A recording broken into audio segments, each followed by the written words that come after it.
In this debate, each speaker will have 8 minutes to make their speech. After 1 minute, the timekeeper will signal once like this. After this, the debaters on the other team may offer points of information to the speaker. The debater must stand up when they offer points of information.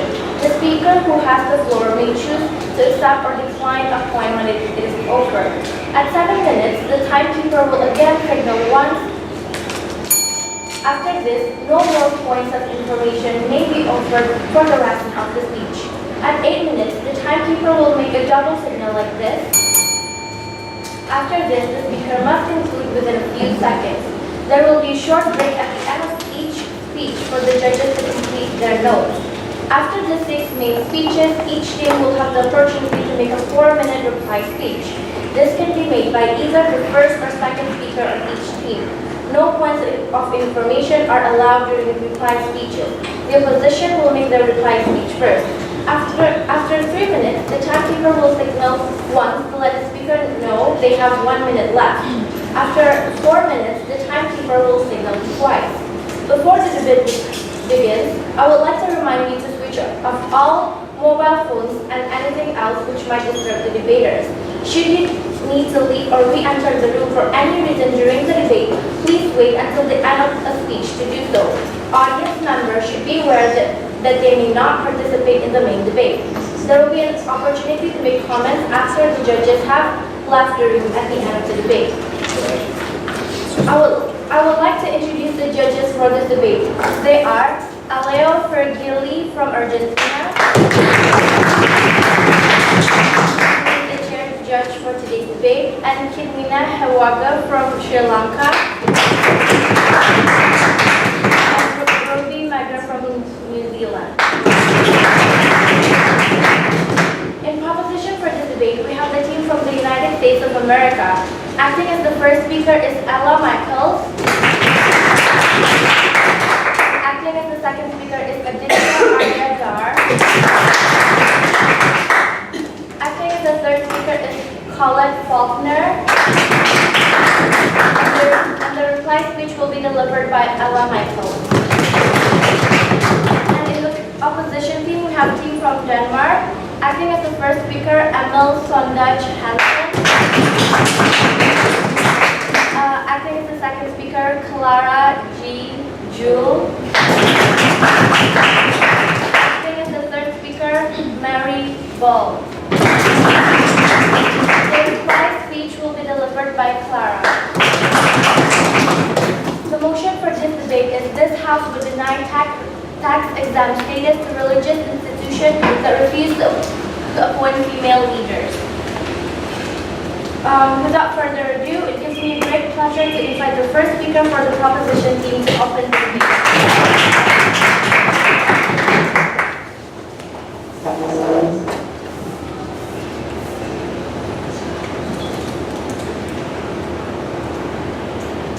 The excusal of gender-based discrimination under the pretense of protecting some sort of freedom is not a new idea.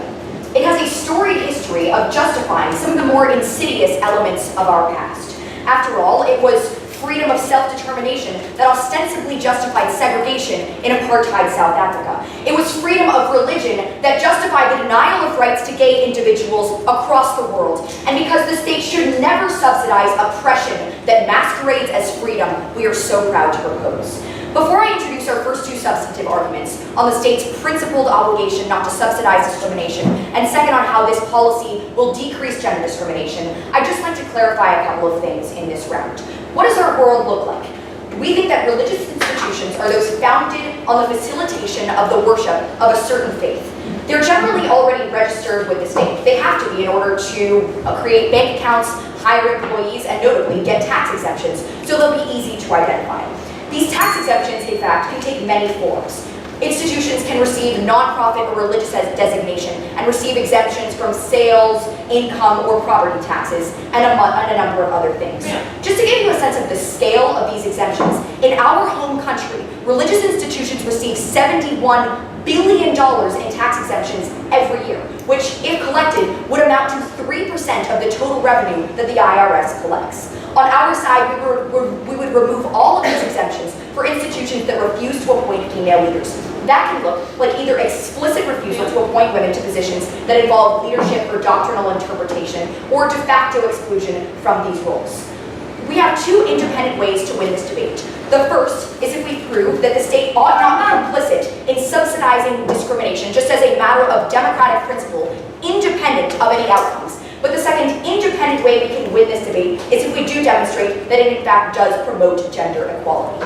And with that, let's introduce our first substantive argument in today's debate on how the state has a principled obligation not to subsidize institutions that practice gender discrimination.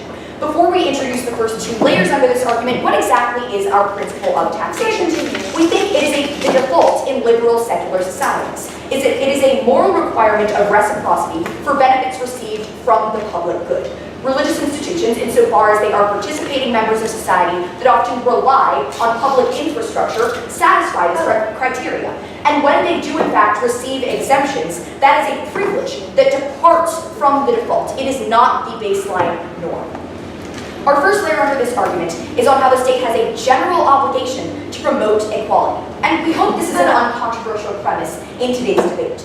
The state is granted considerable authority to limit natural rights, which is only a morally acceptable setup if the government treat everybody equally and don't arbitrarily discriminate against certain groups. Because of this, at a very minimum, the state has a negative obligation not to be actively complicit in discriminatory practices. And tax exemptions for religious institutions that practice discrimination amount to this complicity. Why? They're essentially subsidies. They're passive transfers of substantial resources.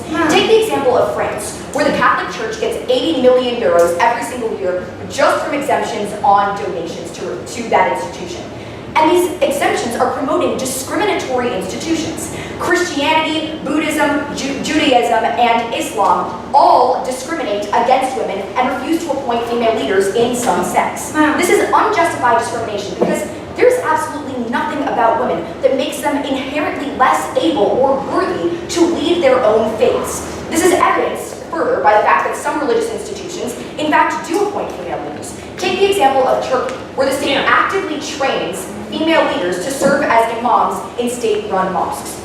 By the way, the fact that these organizations do other things, like perhaps perform charitable functions, does in no way negates the state's obligation not to transfer wealth to institutions that promote the very discrimination they have an obligation to destroy. And our second layer under this argument is about how the state has a further obligation to redress the historical promotion of sexism. We're thinking of this policy on the model of states compensating victims of injustice that the state had a hand in creating. Consider the example of Canada, where 250,000 square miles of land were given back to Inuit tribes and other indigenous tribes to compensate for past wrongdoings by the state. The state has a corresponding duty to address the historical redress of women. I'll take you in a moment. Why is this so? We think that the edifice of a lot of modern law is steeped in pre-Enlightenment ideas that were steeped in discriminatory religious ideas themselves. Go ahead. How will your side ensure that there will actually be female leaders appointed, and that religious institutions won't just say that they're going to appoint female leaders and then never actually select any? Okay, so we told you at the top of our case that we're going to eliminate explicit discrimination and de facto discrimination. If you're asking about implementation, we'd use existing metrics like workplace discrimination tests to make sure that they're actually appointing female leaders. That's really not a question in today's debate. So the state has an obligation to redress women because a lot of the policies that it created were in fact discriminatory. Take the example of coverture, a policy steeped in Christian doctrine that stipulated that a man and a woman, once they were married, were one entity, share communal property, and this idea was used to justify why women should never inherit property for years. The state and religious institutions, by creating policies like this, jointly created a system of subjugation that has oppressed women for centuries. The state has every reason, no, every responsibility to pursue this policy in order to compensate for that wrongdoing. Now let's move into our second substantive argument on how this policy is actually going to decrease gender discrimination within religious institutions. We recognize that some institutions are going to comply with this policy and others are not. Let's talk about the compliers. This is going to be the vast majority of religious institutions, both in number and in total membership, for 4 reasons. First, the largest institutions with the most resources benefit the most from these tax exemptions and have the largest incentive to comply. Second, there is absolutely absolutely nothing explicit within the doctrine of almost any religion that explicitly prohibits women serving in positions of leadership. We told you about Islam earlier, and there happen to be corresponding examples in all three other major religions in the world.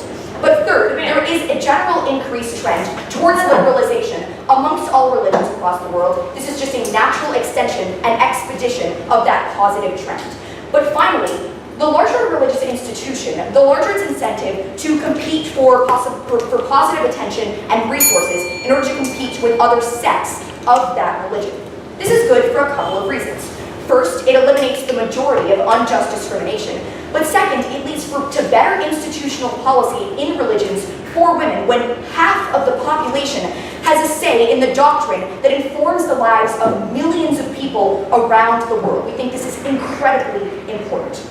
Now let's talk about the religions that will not comply with this policy. For the structural reasons we presented above, we think this is probably going to be the case with the most extreme religions, the most fringe religions whose stances we were not going to change on either side of the house. The difference on proposition side is that the state is no longer subsidizing those actively discriminatory practices. We think that ostensible freedom should never be the justification for oppression, and that, fundamentally, is why we're so proud to principally and practically propose. Thank you.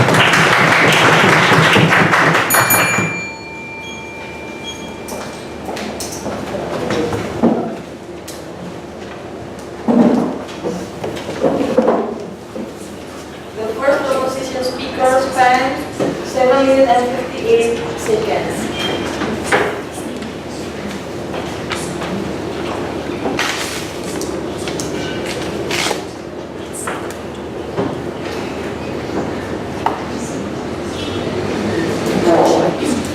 And now to open the case for the opposition, please welcome Adel.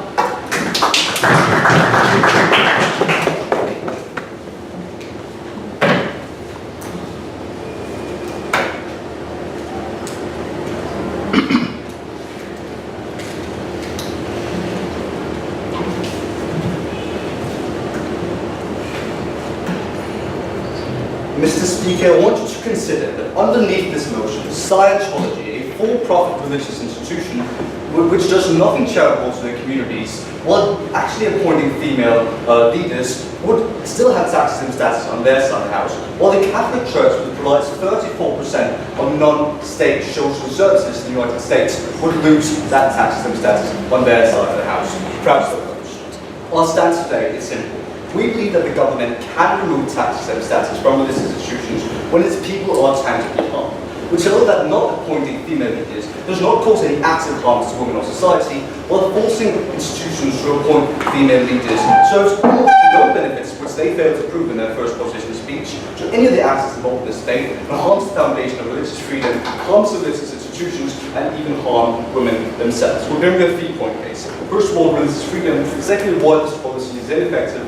And further, my part will talk to you about how this sets back the fight against sexism in religion. But we won't know thank you after the case. This is what we heard from side opposition. On the part of the model, we've got a very vague definition of what de facto discrimination means. We tell that on their side of the house, they haven't proved any tangible mechanism as to how we would actually get these churches to appoint female leaders. What does de facto discrimination mean? What if there's no woman applying in their scenario on their side of the house? Then we get no tangible benefit as well. What if the church was simply say, no thank you, this woman was competent enough to be the priest in this specific congregation? But tell that all the harms of gender discrimination in the rest of the workplace still applies on their side of the house if they're not willing to force these business institutions to actually appoint these in the first place. Secondly, telling that they didn't manage to prove that there's actually any woman in the status quo that wants to apply for these jobs. We're telling you at the point where you're religious enough to devote no thank you your life and career to this religion, you would probably be so religious, no thank you, you would actually believe the scripture enough to find your own appointment deeply sacrilegious and opposed to the holy scripture to which you subscribe. We're telling you no thank you, that they haven't provided any sort of tangible mechanism to actually get the efficacy that they actually talk about on their side of the house. On to the second point about the principle. Because we don't think it's enough for Team USA to speak very eloquently about principle while neglecting the efficacy of this round. We tell them that we have principles for practical outcomes. No thank you. The reason why we have freedom of speech, for instance, is to give agency to individuals. You cannot talk about principle without actually providing a practical efficacy to to this ground. But secondly, we tell you that they actually haven't provided any reason as to why we should consider this overall, like very abstract principle of gender equality, more important than people's right to practice their religion freely. I'll make that comparison, no thank you, in my constructive case. So second point about how this creates more equality in general. First of all, we contest the idea of how this is not included in the scripture of these religions, which tell you that the Quran says that the people cannot succeed the woman in command. But even if this is actually the case, and we take you saying their best, we don't think it matters if these religions actually say it in the scripture. What matters is that their congregation believes so. A culture has emerged around these religions that sees these people, that sees these women in these positions, no thank you, as deeply sacrilegious. Therefore, it doesn't matter what the religion actually says. But in that case, we tell you that there's no benefit to this point as well, because they haven't proven that any women will A, apply, and B, get appointed in this institution. We need to hear that from their second speech. Also, our first constructive point, no thank you, on religious freedom. We think that the right to religion is so important and so inherent that the state should only intervene through the removal of the tax system status, because the tax system status is the mechanism by which the governments provide an enshrined constitutional right to religion if we do tangible harms to the population. No thank you. I tell you that in the past, states have removed tax system status for religious institutions and denounced churches that conducted and condoned the sale of people or abuse of women in the form of rape or incest. We tell you that they do this in these cases because the violation of their inalienable rights is so blatant in these cases that they're justified in taking away the tax system status. We tell you that no one, no thing, is harmed by not having female leaders on their side of the house because people can still fulfill their ability to practice religion and they haven't proven that any women actually wants the job in the first place. So how does the government overstepping its boundaries and infringing upon religious freedom with this motion? Well, we tell you that they fundamentally harm Muslims and Catholics who go against their fundamental beliefs to make sure that their churches survive. You have to recognize, Mr. Speaker, that the relationship between men and women is something that's very sacred in every religion. In mosques, women and men are separated to different rooms because they deeply believe this is the only way that they can focus on prayer and get close to God. Forcing the female imams to lead the prayer is a very drastic change in this incredibly personal tradition.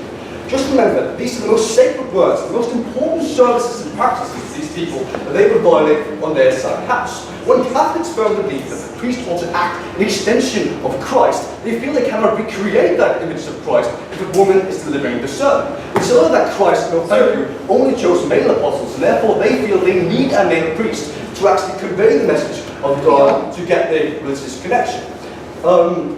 Sure. Do you think the state of Germany was wrong in paying back reparations to victims of the Holocaust? We think this is a vastly different scenario. We think that the reason why they did that was because of a practical gain in ensuring reconciliation of the country. We think this is a vastly different means. We think that in order to actually prove this principle, you need to show how it gets tangible impact. I don't think you, for women on your side, you haven't done so far. So basically, we tell you that people will feel severely violated by the state at the point where they're forced to practice their faith in a way they fundamentally oppose. So now that we've analysed that the tax system status is the way in which governments provide religious freedoms, the appointment of female leaders goes against many religious traditions. Let's move on to a second constructive point, which is the outcomes of this debate, which are there too. Either institutions comply and the harms are already outlined will ensue, or these institutions will simply just continue to not appoint female leaders. I'll analyse the wealthy and poor no thank you institution at this point. Firstly, on the wealthy, which only no thank you, the wealthy institutions will simply not change because they can withstand not having to pay taxes. We give the example of the Islamic Center of America, which is the largest and wealthiest mosque in North America, who can simply withstand not having to pay taxes, thus actually continue to not appoint female leaders on their side of the house. We tell an explicit harm of this is that we'll lose the ability to have oversight over religious institutions, for example in the status quo. We tell you that we live, no thank you, tax exemptions for churches when they get political and involved in the political process. We lose that oversight on their side of the house. There's a little less of institutions, which we tell you that churches operate in the same way state services, a reliance tax exemptions for heating, no thank you, rent and salaries. In the more severe cases, the institution will need to close at high cost for simply not allowing women to lead the service. We tell you that some churches may need to charge their members a heavily reliant donations. This disproportionately hurts the poor members of the congregations, which hurts their right to practice their religion freely. We tell you that if churches do not close down or charge the members, they will inevitably need to make a choice between essential services such as salaries, rent, etc., and non-essential services such as charities and all the good they do in society. charitable endeavours that these institutions pursue the status quo will be vastly diminished on their side house, and society, whether religious or not, will suffer. Or they might seek funds elsewhere, which shows that in non-hierarchical faiths such as Islam, mosques are likely to look to other sources of funds, sources that they believe support their religious beliefs, who are likely to push radicalization. We give the example of Saudi Arabia, who spends $2 to $3 billion a year on religious courses abroad. Mosques that feel like their religion is under threat by Western secular states, such as through the policy that Team USA is proposing today, would be likely to go this way. Mr. Speaker, there are two outcomes of this debate. Either a religious institution will reluctantly comply and will infringe upon your basic right to freedom of religion, or institutions will ignore the policy and severe harms will ensue. So proud to be on our position today. Thank you.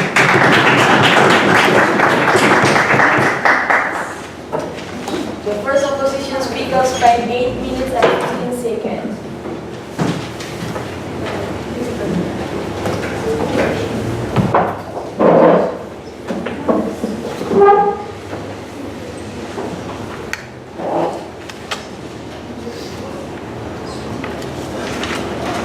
And now to continue the case of the proposition, we call upon Anita Arya.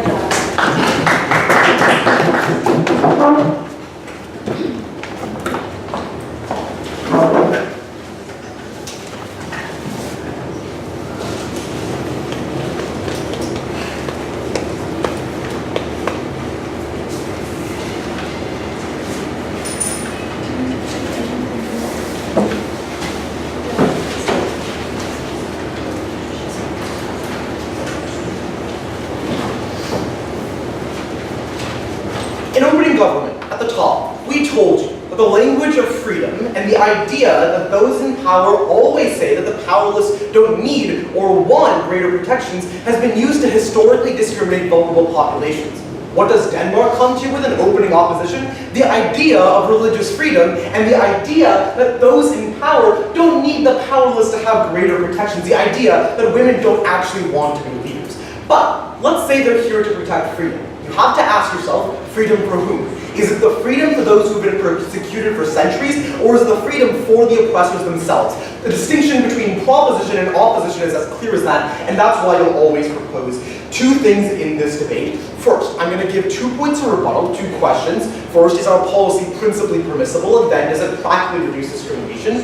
And then I'm going to bring up our third argument. So first, let's talk about the principle. Note the inherent concession that opposition makes at the top of their case. They don't have a strong principle in this debate. Why? Because their stance is literally that when people are tangibly harmed, then we don't stand for this principle of religious freedom. So our burden in this debate is not to prove that religious freedom is violated, but rather to prove that this idea of women not being in leadership roles actively harms people. Why would we say this actually happens? And this is the most important point on our model. What we would tell you is the lack of women in these institutional roles, in these positions to interpret doctrine, intensifies sexism. Why? What they try to tell you is, well, they try to tell you that, well, doctrine says that women can't be leaders. We would say this is factually false. Instead, what actually happens is it's male leaders in positions of power essentially interpreting doctrine in a way that shuts women out of leadership positions. So what happens when you don't have females in position of leadership roles? First, we think men often interpret doctrines in a way that shuts women out. But second, when you don't have women in leadership roles, you tell the congregation that it's okay to shut women out of leadership roles, that it's okay to internalize sexism. So when they themselves tell you that, well, it's what the congregation believes, you would say, yes, that's the whole point. The reason the congregation believes that is because of the internalized sexism that stems from this whole point in the first place. They have no principled standpoint in this debate. On the other hand, what do we say about the principle? We actually come out with 2 principles in today's debate. First, we tell you that states have an obligation to promote equality, and as such, they have a negative obligation not to subsidize discrimination. And second, something that we're unengaged with on opposition is that states have an obligation to address the historical promotion of sexism. What does opposition say in response to a principled argument? Well, sure, you have a principle, but you're not proving efficacy. That is the point of a principled argument. You don't think that you can just have practical refutation to a principled argument. But why does a principled argument actually stand in today's debate? Note the other concession that they make in the point of information. When Colette asked them, do you think Germany should have received do you think Germany should have given reparations to people affected by the Holocaust? Now, Emile says that, well, yes, but the situation is completely different. We would say, why? In both of these instances, the state had a role in creating discrimination. In both of these instances, the state led to these marginalized groups. At that point, we can say that, yes, there is a very clear obligation to redress the historical wrongs that the state themselves played a role in creating. Yes? Please tell me how your side fights sexism when men can still say that these women are competent enough to interpret the word of God and simply just reject and follow the positions you open up on your side of the house. Okay, so remember what we tell you in our model, this was our stance in the beginning of Proposition 1. What we think actually happens is that we fight against explicit and de facto discrimination. We told you this is Proposition 1. What does this actually look like? We tell you de facto discrimination is what they bring up in a POI to Ella, the idea that churches say they will appoint female leaders but never do. Why does our model address that? First, we say that you have to show a history of compliance, which means that churches actually have to appoint female leaders. But second, look to what Ella responded in the point of information and indeed in our stance that we would conduct things like workplace discrimination tests. We think this adequately checks all of these things. If male leaders tell you that you can't be a leader, if they tell women that they can't be leaders unfairly, we think obviously we'd stand against that. Now let's go into the idea of the practical benefits. How exactly do we practically reduce discrimination? So here's what they come to you with in opposition. They basically tell you that, well, wealthy institutions have far more power than poor institutions. We would say, this is true of most taxation systems, we would say, like, if you agree with this kind of argument, that's not a critique of tax exemptions on religion, that's a critique of like tax exemptions, like tax systems worldwide. We don't see the problem within the status quo. But let's go further here. We would say that churches around the world exist in places where they don't get tax exemptions. Germany doesn't give tax exemptions. England doesn't give tax exemptions. We would say there is no such like violation of church relationship. There's no decrease in a provision of charity within these states. Literally, their argument has no merit in a world where we see churches able to survive without tax exemptions. But let's continue on with this charity idea. What we would essentially tell you is the idea that institutions, because they care so much about the money, like the Catholic Church receives $35 billion in tax exemption, we think it's a clear incentive for them to comply with our policy. We don't think the outcomes they bring to you on their side actually stand. What are the outcomes that we bring to you on our side? Remember, all they said to this was the idea that, well, women don't want to be leaders because their congregations didn't believe in it. We tell you, no, there are countless women leaders who actually want to lead. We tell you about Susan Johnson in Canada, the national bishop of the Evangelical Lutheran Church. We talk about female imams being appointed in Turkey. We would say in Hinduism, there are countless female gurus who try to get appointed, but leadership always shuts them down. Why does our side benefit? First, we tell you compliers become better, but let's look at the cases of non-compliers. We tell you that they were never going to change in our world, but what we do is we expose them as more extremists. So reasonable members are far more likely to flock away from them, so moderate members can take charge. That takes us to our third argument in this round, which is the idea of reducing gender-based discrimination. Two levels on this. First, the moral signaling value of the state. What we see is that subsidies and taxes are generally seen as what the state endorses and promotes. There is a moral case for a progressive tax system because it endorses equality. Similarly, we think, for example, schools are often tax exempt. If white supremacists were to suddenly start running the school and teaching racist curricula, we think the state has an obligation to shut those systems out, to not fund those kinds of systems. Why would we say this is so important? Especially within the context of religion, we think that progressive and hardline factions exist. So the state endorsement here bolsters progressive factions that have crucially been shut out of discussion and won't speak out. But the second level here is about increasing reform. Three reasons why this happens.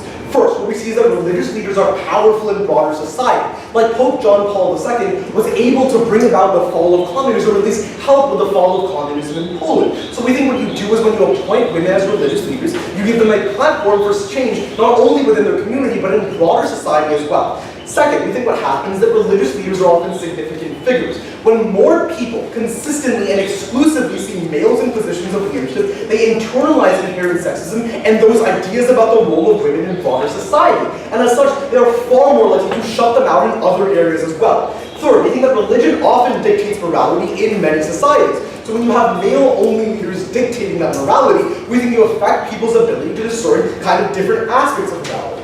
What does this change actually look like? We think, for example, that the right to vote wouldn't have been achieved so long after the suffragette movement had started if 1/2 of the leaders in some of the most important positions in society belonged to women. Perhaps our country, the United States, would have been far more willing to accept a women president if we had female leaders in religious society before. Because we are the only side that takes a stance against state-sponsored discrimination, we're so proud to propose. Second proposition speakers spend 8 minutes and 14 seconds. To continue the case from team opposition, Dr. Clara.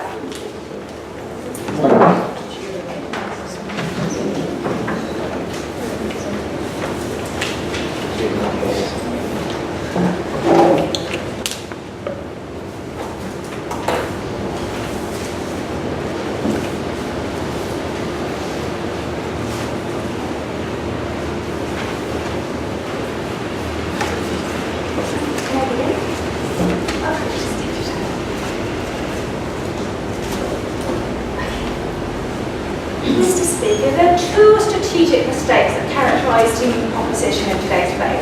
First of all is proving efficacy. Why will a woman who's so conservative, she belongs to the Baptist Church, that she's grown up with the belief that women just cannot be ordained, suddenly choose to apply? They never proven to us, even in a prep case, that there's any case of a woman who actually wants to achieve this.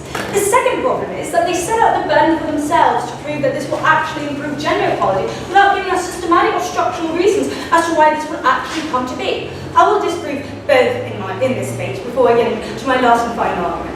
First of all, let's address their model and why they do not have any efficacy on their point. The thing is, even if it's just a man saying he's born, this has been lasting for centuries. This is what when I'm literally a Muslim, I will go into my mosque. I will only pray with women because women or men are supposed to be separate. I deeply inherently believe that this is my religion, insofar that this is what I've founded my entire belief upon. That's why I, as a woman, is likely to believe in my holy script, regardless of whether the state says. Remember, women themselves support this policy because these two are members of the congregation they believe will go ahead and be against this. I think that's important. So, but even if we say, okay, these conservative churches are going to appoint women, let's address which kind of women they are going to appoint. We think this is likely going to be the most conservative women because these are the women who would fit into the narratives. Why would an extremely conservative mosque ever choose a very progressive female? I mean, all the benefit or more progressive interpretations, no thank you, aren't actually going to happen because you're going to choose a woman who very much believes in all that. And that's actually going to be even more harmful. Why is that? Because now you have the veil of a female approval setting upon that. That makes it far harder for feminist organizations to speak against these misogynistic ideas that can be in these religions because you now have a woman saying that I personally support this. That means that you just make it less transparent what's actually happening within you. Let's secondly address this entire idea of tax exemption, when it is you receive it and when it is you do not. What we first of all tell you is that you receive tax exempt status when you perform services that government cannot. We're here talking about why it's very important for the individual to be able to have confessions to know that their wrongs have been done right. It's very important for the individual to know that their loved ones have been good. We think it's extremely important for an individual to be able to go to a church. We think because it's exclusively the church that can provide you this benefit, it must be of highest importance that this is upheld. Insofar that people literally base their entire lives upon going to church. Mr. Speaker, we think it's very important that they talk about how much money these churches have. I can't remember the huge amount of billions. But remember, all of these billions goes to charities. It goes to feeding the homeless. It goes to all the services that are simply not performed and will not be performed. And even if they argue that the state would be able to feed the homeless, then you do not get the benefit of this being done by a religious entity. No, thank you, because the religious entity specifically is better able of showing that homeless person why there's a point to life because they can see the light within religion. Because they provide these exclusive benefits, they should be allowed to tax exempt status because they're the only institution who can provide this. No, thank you. What do they say to this? Essentially, they found their entire case upon the state that cannot fund active discrimination. What is the problem with that? First of all, discrimination exists insofar that someone has been actively harmed, else it is just a principle that has no practical outcomes. Insofar that we base principles upon the practical consequences they come up with, they need to show us damages. They keep on talking about retribution, but Mr. Speaker, if women themselves, no thank you, are inclined to believe that they should not become priests because they are not as able to convey the word of God, because as I said, the people that is commanded by a woman cannot succeed, then this woman isn't actively harmed. And this isn't discrimination of the woman because she herself believes But even if this is discrimination of the woman, then we think the benefits of religious freedom weigh far higher to this. Because what you're literally denying is everyone within the congregation not thinking that they can hear the word of God because it's not being conveyed by someone who they think it should be the one conveying. Let's just quickly address what actually happens to churches. First of all, the churches would do change. We think this is at the cost of any of those that would have been organic. I'll talk more about this within my argument. But when they actually do change, this is going to be very reluctant and angrily because the state is not coercing you. That literally means that you, specifically as a minority who cannot afford to keep, for instance, your mosque open within the United States, is going to feel as if the state is once more again, apart from having banned you from entering the country in the first place, of course, now literally infringing upon your right to exercise your religion because you will be forced to shut down another Western ideal imposed upon you. Secondly, we think that they will comply, but they will not respect women. I'll talk more about this in the argument. Let's talk about those who do not comply, but before they say yes. Would you grant tax-exempt status to political or social organizations that discriminate against racial minorities and don't allow them to be leaders? We think this would be a very different case because these movements do not necessarily have a script where they have based their entire foundation on. Secondly, these movements do not have traditions in which they have based their entire being upon the entire movement upon. We think this is a specifically different scenario. Furthermore, we don't believe that people found their lives upon social movements as they do specifically within religion. Let's just talk about those that basically we don't really think they're going to have any impact. We think they'll lose the tax exempt leverage. We think the people who will have the money will just cut off the fringe benefit of the analysis I do, and in worst case scenario, they're going to shut down all arms which they didn't respond to. Let me get into my argument. First of all, bear in mind that all the examples of progression that they have given to us, why this wouldn't actually be as harmful, are now going to play into our case. We recognize that sexism within religion is a problem, but you must let this happen organically. A few reasons. First of all, in cases where religion is already evolving, like the Pope becoming more accepting of abortion, religious institutions are perceived as though they're changing policy because their interpretation of the religious text is evolving. Remember, interpretations of religious texts have evolved. Take Christians being more open towards contraception, even Catholic, than they've previously been. When this change happens organically through a priest or your mom, you're far more willing to accept this change because it is literally coming from a person who you believe Allah appointed to convey the word of God. That means that when the Muslim world begins to look more neutrally upon wearing burqas, it is seen upon the Quran being adapted to the rather than the secular entity violently imposing upon your religious freedom by banning burqas. We think and it's inherently sacrilegious, even if it's pragmatic, that a secular entity who in no way can comprehend your relationship with your God is financially coercing you to go against one of the clearest commandments in your holy script, like enforcing a female leader. Thus, you'll be far less likely to have accept the legitimacy of this as opposed to if it happened organically, because we know here that it is the state forcing your religion to do this. The second impact is upon the women who are leaders within these congregations. This will lead to a discredit of female leaders so that they will not be respected nor listened to by their congregations. When these institutions are forced to change without having allowed for naturally accrued acceptance, you get things like hollering, haggling, anger and death threats, and a lack of respect. From someone who is a head of a church, this is deceptively problematic because you have a flock that does not listen nor respect you. According to the rules of the Catholic Church, even a woman who is ordained by a bishop cannot become a priest. So it questions your proposition, why is it that a government can now enforce her to become some? Why does that the priest will not stand? Because everyone's going to know that this is the government financially coercing you into doing this.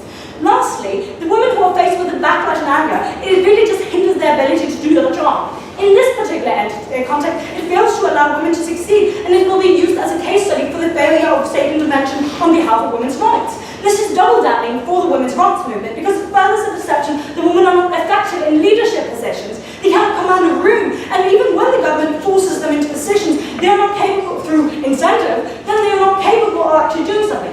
You set these women up to fail in congregations they do not want to be in because they themselves do not believe that they should be commanding the room, because they themselves have based their life upon their religious text saying that men and women are just different. They just have different roles. This is not discrimination. This is how these people believe their lives is. Proud to stand in opposition.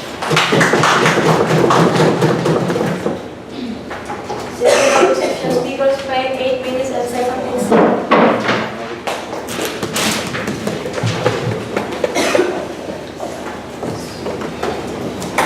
To continue the case for deproposition, we call one vote. We call one color.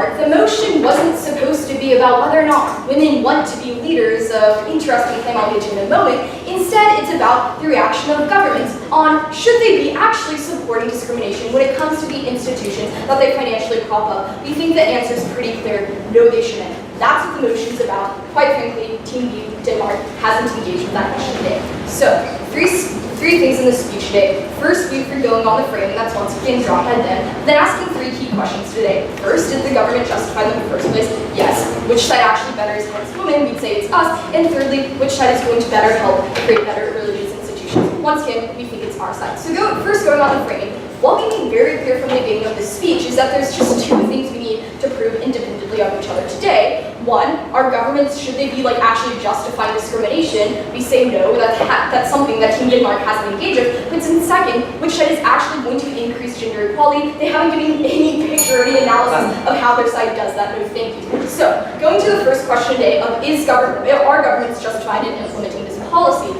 Really, their only principal justification of why these governments aren't is that apparently they're violating people's beliefs. We think there's a huge concession made within the first speech where they tell you that, okay, even if this sexism we've seen in religion isn't grounded in the literal doctrine, it's still important because the congregation believes it. That's exactly what Adjudication points out. At the point where the congregation believes that there's sexism in the religion because, the person that's speaking to them, preaching to them is inherently sexist, inherently patriarchal themselves, we don't think our governments should prop that up. But moreover, what we tell you is that if they're really so concerned about violating people's right to practice, about violating the right to even have beliefs in the first place, maybe they shouldn't allow literally half of the population from being barred to actually participate in religion. We think when we're talking about the right to practice on our side, by actually allowing women to have a higher rate of participating is ultimately going to be the best thing to preserve the right to practice in the first place. But let's go to the reason why our principle is actually going to matter more in the round today.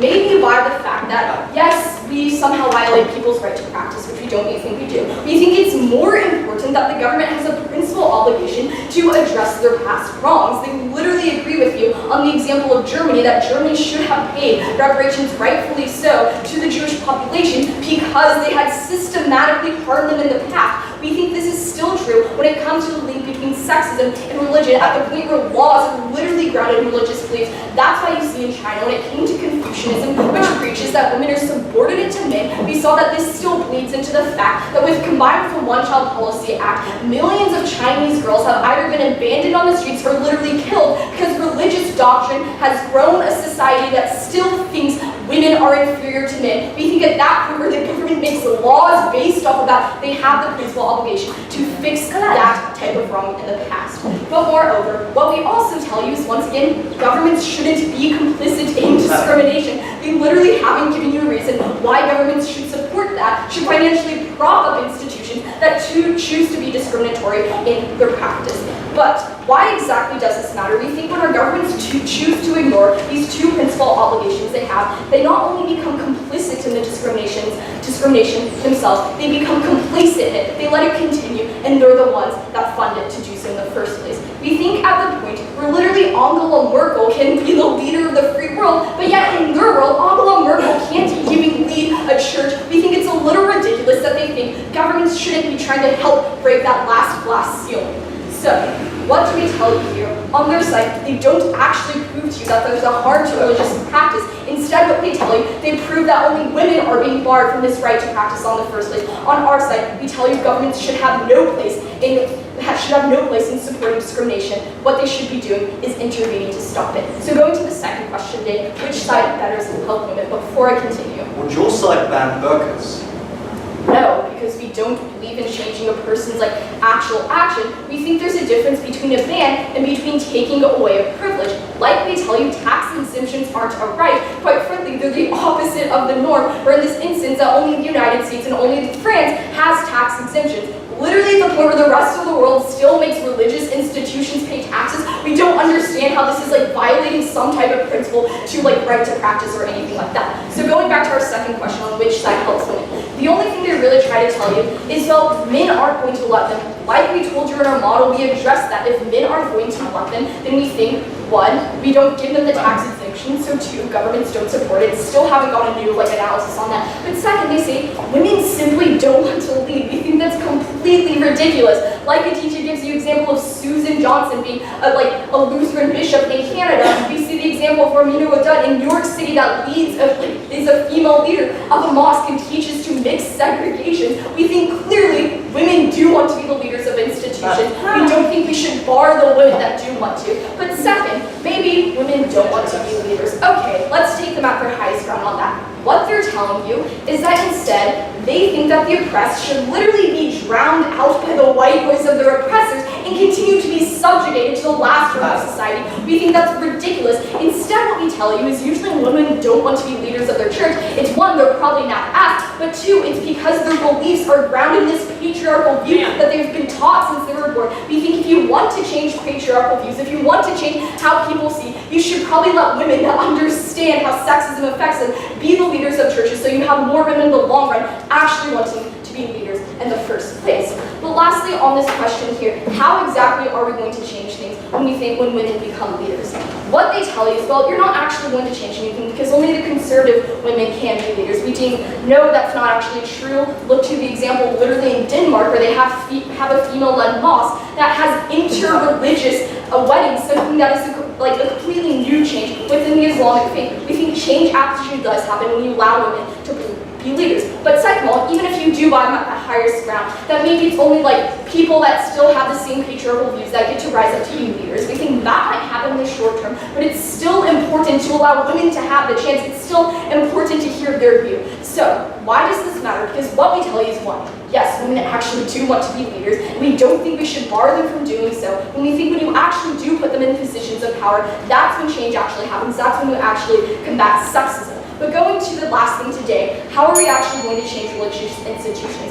First of all, they're really concerned about things like charity and how that's going to be affected. We think that's a very Western-centric point of view to think that apparently all charities and all religious institutions have tax exemptions. Literally the rest of the world thinks everybody should pay taxes. But moreover, let's also look to the rest of the world where the majority of countries actually tax their religious institutions. They're still able to be charitable. We don't think this impact stands on the ground today. But moreover, we think you actually increase charity when you have women being the leaders at the point where women literally give more to charity than men do. We think we do a lot better there. But second of all here, when they talk about how there's going to be this increase of radicalism or they're going to be shut down. We think if institutions are already radical, nothing changes on either side. But second, we don't think that they're just suddenly going to shut down. First of all, if religion is so important to them, then they're not just going to give up because they now have to pay a 14% tax. But second, what we would tell you here is they should probably just stop assuming that the faith of Islam is so inherently sexist that once they have to start allowing women to be leaders, they're just going to give up. We don't think that's the right characterization of religion itself. We don't think that stands around today. So, what do we see when the round comes to close? We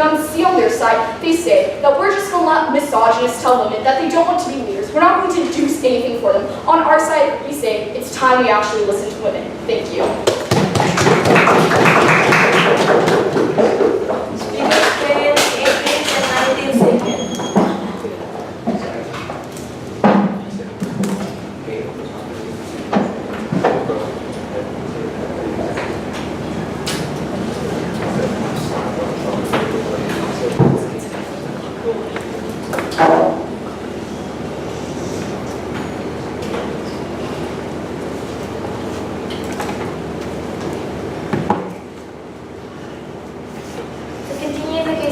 Opposition, recall one married.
examples that come out of the proposition, all the examples of positive change, of Susan Johnson becoming a religious leader, of the mosque in Copenhagen that only has female imams, all of these are examples that come from progressive churches, that come from churches that are already changing organically. Mr. Speaker, this type of change is specifically the type of change that you're infringing upon on their side of the house, that you're preventing. Why is that? That's because when the state goes in and says to these churches, you have to do this, whether or not this goes against your script, you have to appoint female leaders. That's specifically when we alienate these churches. That's specifically when we go ahead and tell these churches what you do. That's specifically when we go ahead and alienate these churches and prevent them from actually doing any kind of organic change in the status quo.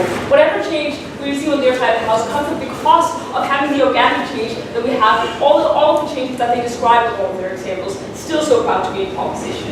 A couple of things in this speech. First, I'm going to talk about whether this actually has any kind of efficacy. Next, I'm going to get into the themes of today's debate. Firstly, does the government have a principal obligation towards this? Secondly, does it actually improve the stance of women with religion? No, thank you. And thirdly, what are the other kind of benefits and harms to these churches? So let's firstly just quickly address the model. It's simply unreasonable for them to have an entire principle, to base their entire case upon how to help women, how the government has an obligation to help women, when we don't think their model actually does that in the first place. We think it's simply unreasonable for them to say that we help women when they provide no specific mechanism. We think their model is not effective because we don't think it's effective to just say, well, look at their history of compliance, no thank you. We'll have laws that enforce these things. We think it's deeply ineffective because women are not likely to apply in the first place, no thank you, in these religions, because they themselves believe it to be deeply sacrilegious to be a leader of the congregation. No thank you. But even if they do, we think it's unlikely that they will be appointed because those who appoint religious leaders are still these conservative males that rule these congregations. We think it's impossible for the government to go in and, no thank you, and say why specifically. We think it's impossible to regulate this because these leaders can always provide some sort of justification for why this woman was not appointed in the first place. They can always say, no thank you, oh, she wasn't competent enough. If we force them to appoint female leaders, we simply do not get the most competent leaders. So we think the model is deeply, no thank you, ineffective, and that's very important because they don't provide any kind of concrete benefit. First thing in this debate, does the government has a principal obligation to do this? So firstly, no thank you, they tell that the government cannot subsidize discrimination, and that women are no less able to do this than their male counterparts. Okay, so firstly, we tell you this is a very minimal harm towards women. Why is that? That's because, no thank you, we don't see that there are a lot of women who actually want to become female leaders. No thank you. They bring you some examples, but all of the examples they bring to you are examples of progressive churches. No thank you. We think in these churches, yeah, maybe women want to become priests, but they're also allowed to, right? We tell you that they have to deal with the examples of these very, very conservative churches. No thank you. When it literally goes against the scriptures and centuries of tradition to go ahead and become female leaders. If these women are as religious as their congregations, we don't think that they're likely to want to become no thank you, female leaders in the first place. We think that's why this presents a very, very minimal harm to women. Secondly, they give you this idea. No thank you. Secondly, they give you this idea about compensation and how the government has a duty to pay back centuries of discrimination. So firstly, we tell you that the discrimination we're addressing in this motion is not government discrimination. It's discrimination from these religious institutions. We think it's, no thank you, very important that we keep the state obligation and the church obligation separated. Why is that? We think it's we think it's very important, no thank you, that we keep the church and the state separated and their specific obligations separated. Because if the government goes in and removes this tax exemption, we think essentially the government no longer has any kind of leverage over these institutions. No thank you. The government no longer has any kind of power over these institutions. We saw in Italy, for instance, where tax exempt status was removed from property tax of churches. We tell you that now the Pope can go out and become political, right? He can go out and speak against Donald Trump. No, thank you. We think it's specifically harmful when we allow the church to involve itself within politics, and that's, no thank you, what happens on their side of the house when we remove tax exempt status, because that's the only kind of leverage we have over these communities, right? Let's move into the second. So at the end of this theme, you have to address that the government, if the government has an obligation to help women, if the government has an obligation to compensate women, the government has an obligation to actually do what's best towards these women. If this policy actively harms women and actively sets back the fight against sexism in religion, we think it's unreasonable for them to say that this is a policy that the government has an obligation to follow. So let's talk about that. Let's talk about how this actually affects women. So what they tell you is that these institutions would actually change. First of all, we don't think it's likely that a lot of institutions would change. We told you about wealthy institutions, because have so much capital that they don't need this tax-exempt status. We told you about institutions, thinking that are so conservative, that we don't think it's likely that they'll weigh all of their centuries, thank you, of religious interpretation, thank you, all of their centuries of interpretation and culture against this tax-exempt status. We think they'll prioritize, thank you, their religion. That's why they're not likely to change. But at the end of the day, we don't think it's very important whether these churches change or not, because they don't provide you much analysis, thank you, as to how this actually benefits women within these religions, even if these churches decide to change. No, thank you. So what they tell you is it'll be a platform for change for women. They can contribute with more liberal interpretations. So Claire already told you about how we're only going to appoint the most conservative leaders anyway. Why is that? That's because these leaders will be selected by the traditional conservative male oligarchy who are controlling these religious institutions. That's why the only women who will be likely to apply, the only women who will be likely to be appointed are those who are the most conservative. We think even women will be likely to interpret these texts even more conservatively, thank you, that they would otherwise have done, just to make themselves more likely to be appointed. We think that's inherently problematic because they don't get any kind of platform for change from their side of the house, because these women will simply be the most conservative that they can possibly be. But then they tell you, but over time we should combat this internalization of sexism that's happening. Mr. Speaker, I want you to consider the nature of these religions, right? We tell you that these are religious institutions. We've already outlined to you how this fundamentally violates many of the cultures, many of the traditions within these religions. We think that fundamentally there are centuries of culture and interpretation of these religious scripts, that will be violated when you implement this policy. Why is that important? That's important because we think that fundamentally, even if religious institutions decide to implement this motion, they'll simply portray this as the government intervening. They'll just say, we're just doing this because the government is forcing us to. We really don't want to, thank you. We really don't think that these leaders are competent in the first place. That means that women will not be respected. That means that women will simply be seen as state puppets that do not have any kind of abilities in interpreting religious texts. We think that's fundamentally problematic because we simply don't help these women, even the women who want to apply, we just don't help them because they'll simply be shamed out by their congregations. They'll not be respected within their congregations. We think that's deeply problematic. We think they don't help women on their side of the house. Let's get into this last thing about churches that don't change and why that's extremely harmful. Firstly, we tell you about how these churches that lose tax-exempt status, many of these churches, will simply choose to lose a tax-exempt status. That means they have no efficacy in their side of the house. But furthermore, it means that some of these churches will be forced to close down. The British church has said that it would have to close down if it didn't have tax-exempt status. And we tell you that because these churches have a lot of costs. We think that when we force churches to close down, that's when we infringe upon the religious freedom, a principle that the government also has an obligation to uphold, because it's fundamentally important to the individual, the identity and the community of the individual. Furthermore, we told you about how this leads to less charity, because that's what these religious institutions spend the majority of this tax-exempt money on. Furthermore, we told you about how they'll just be more likely to see more extreme funds become even more radicalized because they have to seek funds from Saudi Arabia. That's fundamentally even more harmful to women. So because religious institutions provide exclusive benefits to society, we think the government has an obligation to provide tax-exempt status to them. Thank you.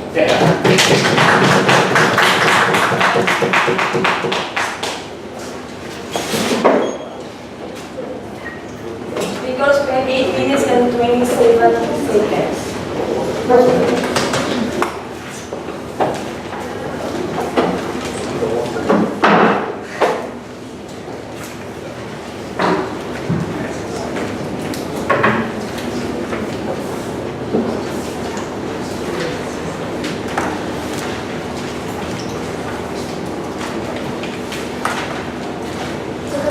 Debate from Team Opposition, please welcome Clara.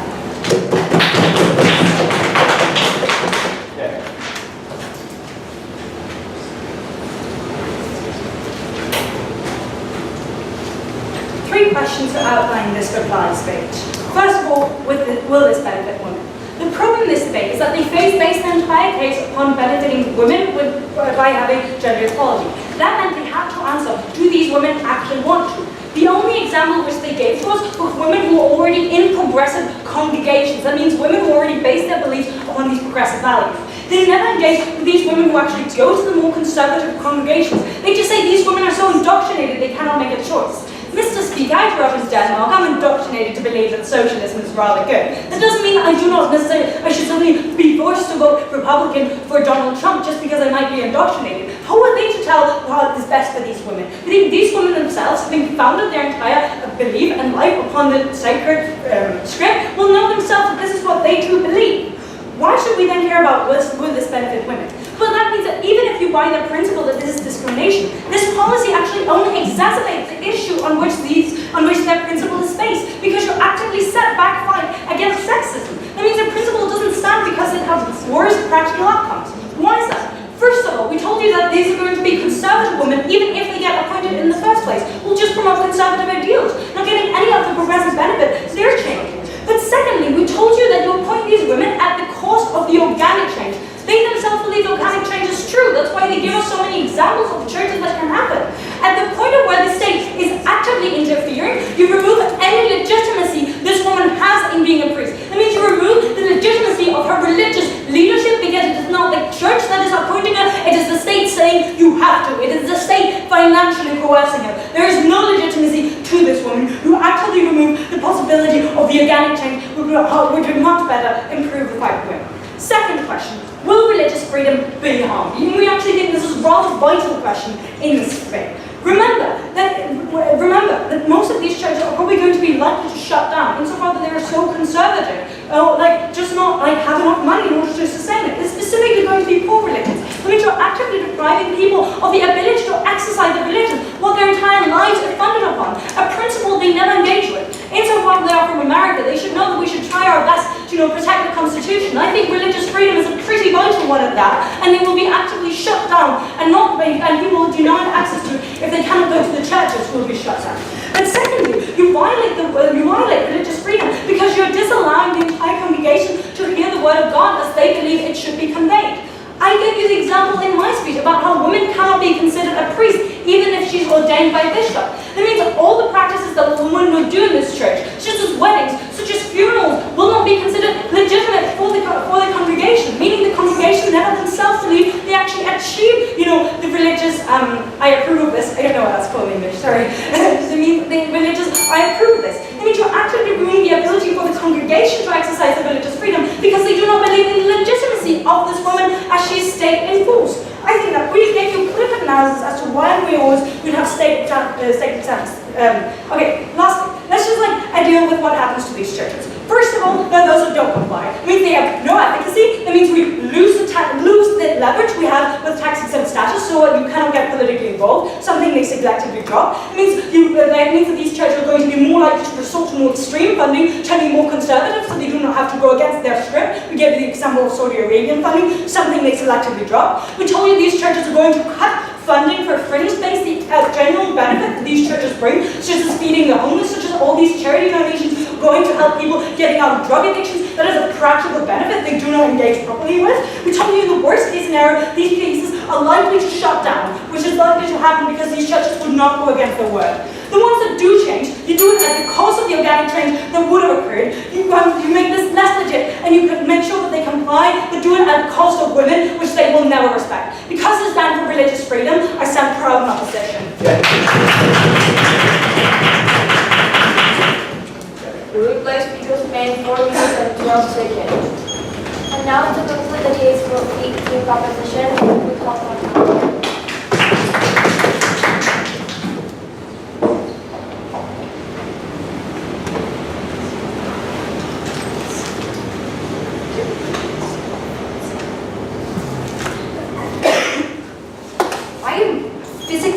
disgusted that half of the opposition's case basically came down to the ideas that discrimination is not a problem and that female exclusion from religious institutions is their fault. It is because they don't pursue this leadership is why they are being discriminated against. We think that women constantly try to break into religious leadership. We give you example after example of this happening. All they tell you is that every single woman in conservative religions just thinks that they don't deserve these positions and never pursue that. They blame women for the discrimination that happens against them. And second, we think that when men are allowed to create sexist narratives within religious institutions that inform people's beliefs around the world, that is absolutely absolutely a problem and a reason for this policy to exist. That is why we are so proud to propose. First, I'll address the principle, and then I'll address the practical. First, on principle, let's talk about historical redress, something that they pretty much completely dropped. Their responses were woeful. They acknowledged that the state has an obligation to redress historical wrongs, and we think that insofar as the state has created historical wrongs against women, they have a responsibility to pursue this policy, and we think that this principle is overriding, because it is the state's first obligation to make sure that it remedies centuries of harm that it has perpetuated against women in the first place. But now let's talk about this idea of the freedom of religion which they present you. They concede at the top of their case that this is not absolute, that if there are harms of ensuring this, that we do not provide it. I think we've pretty conclusively demonstrated that there are harms to discrimination. We hoped that would be intuitive, but apparently it wasn't. But even if freedom of religion is absolute, we continually tell you that we don't violate it, because we are not even telling sexist institutions, you can't be sexist. We're just removing a privilege and not subsidizing that discrimination. This also incidentally deals with the idea that women don't want to participate in religious institutions, because as we continually tell you as well, there is nothing explicit within doctrine that says that women cannot be leaders. But third, let's talk about this idea of a negative obligation, a principle that they pretty much woefully address as well. Their only response is that it's hung on the practical. We think that principles are independent from practical benefits, and apparently discrimination is not a problem. We think we've pretty conclusively contested this as well. Insofar as the government is giving, in our country is giving $71 billion every year to discriminatory institutions, we think it has a negative obligation not to do that. If it doesn't, that delegitimizes its entire principle. Now let's talk about the practical. They pretty much think that they win the debate on this idea of reactionary sentiment. That's their best argument in today's round. Had they been listening, they might have heard our many responses to this argument. Namely, that first of all, and we told you this from the top of the case down the bench, that the religions that are going to be reactionary are already reactionary in the status quo. The difference, however, is that we're not subsidizing that reactionary nature. We think that progressive religions are going to become even more so, are going to allow women to become leaders. People are going to see women in positions of leadership. That's going to lead to a lot of change. And furthermore, we told you in our model that religions that continue to fail to appoint religious leaders are also going to be penalized. But another thing that they completely dropped is our third argument about how this actually empowers moderate religions by taking away resources from the more extreme factions and directing those resources towards these moderate religions. They never engage with any of this analysis. We think it's incredibly important in this round. But finally, even if we accept that some churches are going to get upset, are you seriously telling me that the government should continue to subsidize discrimination because some sexist in a religious institution is going to get mad?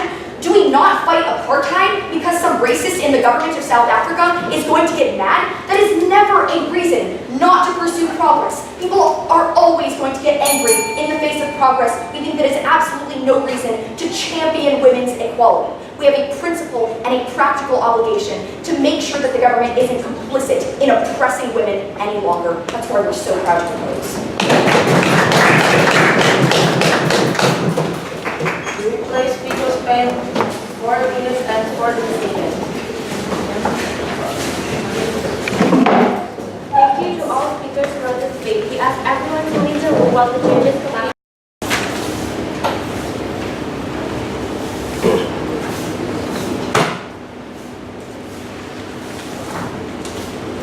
So first of all, just to take the tension out of the situation, I'm going to tell you which team won the round, and then I'm going to break it down point by point in the different criteria that we use to judge. Okay, so on a unanimous panel, a close margin, but unanimous decision, we did in fact give the debate to Team Proposition. Okay, so first of all, starting off with the style. Although we did believe that both teams, did come up to the plate and have a strong assertive style, we did believe that at some points and in some particular situations, Team USA could, exemplify and could have a stronger, more assertive style using, pauses or strategic use of their voice as opposed to more of a monotonous tone. They did, in fact, explain sometimes in more detail. They did. Their use of style was more holistic and more clear to follow. But mostly we did base debate on content and strategy, and these two sort of mixed down, but I'm going to intervene. So first of all, we did believe that the debate did break down mostly on two principles. The first one was government intervention. Should the government or should the government not intervene? So we did see two layers of analysis to this, on the principle and on the practical level. So first of all, we saw on the practical level, we did see a team opposition that was keen at first to start refuting and start criticizing team opposition's case on a more practical level, saying that they wanted more examples. They wanted to exemplify how it is the team proposition's model would actually apply in reality. How at first we did see that they tried to deny the harms that these institutions were causing to women, as opposed to actually engaging at some points with team propositions analysis as to the discrimination, the sexism that these institutions actually bring. Also, we did take into account the analysis about the conservative women actually taking part, but we did believe that this debate wasn't so much based on the practical analysis as to whether team proposition's case actually how many women. It wasn't a question of numbers about how many women would actually want to enter these religious institutions in a position of power, or how many examples they would bring. We did believe that debate was mostly a principle debate, and we did believe that in this area team proposition did have an advantage because they first of all because they could set up a clear case from the start that took power and didn't drop their ideas at first about how there is an inherent harm of sexism and discrimination within these institutions, and not only this, but that by the government giving them tax subsidies, tax exemptions, they are passively supporting these attitudes, and they are passively supporting women not getting into positions of leadership within these institutions. We also did feel that team proposition could prove the harms that this in the day-to-day lives of the women and people who form part of the congregation, because we did understand that they take these religious leaders as a reference, and as a consequence, when you see a religious leader that is in fact preaching something that has sexism inherent to it, or you see that there's always a man standing there giving his perspective as opposed to women in positions of leadership, there is an inherent harm in society, and there is a passive support for this institution. So when we also did believe that is why, and also because team opposition at sometimes we thought were somehow lacking analysis and lacking engagement on a principle level, and also team proposition was very keen when they tacked this on not only giving examples, which we didn't think was the whole idea, but they did give examples of well-known and renowned female leaders, but also improving that even if they did create a very even if analysis on their case, even if there is still an inherent harm to these institutions. Now with the second point about helping women, we did believe that this was a very contentious issue, but we did believe that at the end of the day, team proposition was more keen on proving that this, at the end of the day, even if we take examples, about conservative women entering these institutions, or we take examples about men not letting them in, it is the fact that they now have the possibility to enter. It is the fact that now these religious institutions will have, an economic incentive to actually do so, which we felt team opposition could have attacked more. These institutions are largely based on their money and do largely depend on this. So we did feel that this was a big enough incentive in most points for these religious institutions to actually appoint women in positions of power and positions of leadership. But also with regards to content, we did believe that sometimes in team opposition's case, you did bring up some argumentation that we would have liked more analysis on towards the later part of your speeches. For example, at the end, there was a more emphasis, which closed the margin a bit more about how many religious institutions would actually, end up closing, or how this would harm other religious institutions that don't, depend on these tax exempt status. On the other hand, we did see team opposition, responding to that and saying that there are countries where they do not depend on these tax exempt status, and that they do, count on their congregations, donations, and above all, they did give, concrete examples. So that is why we believe the team proposition in principle level, and the issue of helping and empowering women did have the advantage. Also, with regards to strategy, we would have liked more engagement from team opposition, and also like to the end of the debate, we saw like there was a significant decrease in the amount of like POIs and the amount of like connection, not only between the speakers, but of questions that we would have liked more of that. So we encourage you all to ask personal feedback to all three judges, both teams.